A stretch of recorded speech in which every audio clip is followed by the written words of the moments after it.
Formula ఈ car రేస్లో 55 కోట్ల ప్రభుత్వ నిధులను అక్రమంగా మళ్లించారనే కేసులో మాజీ మంత్రి కేటీఆర్ను విచారిస్తున్నారు ఏసీబీ అధికారులు.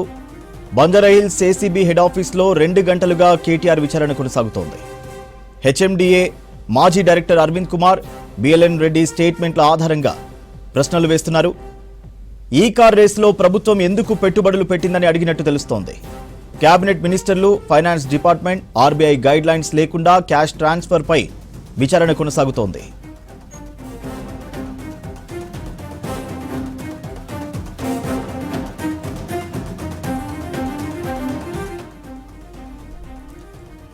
ఫార్ములా ఈ కార్ రేస్లో 55 కోట్ల ప్రభుత్వ నిధులను అక్రమంగా మళ్లించారనే కేసులో మాజీ మంత్రి కేటీఆర్ను విచారిస్తున్నారు ఏసీబీ అధికారులు.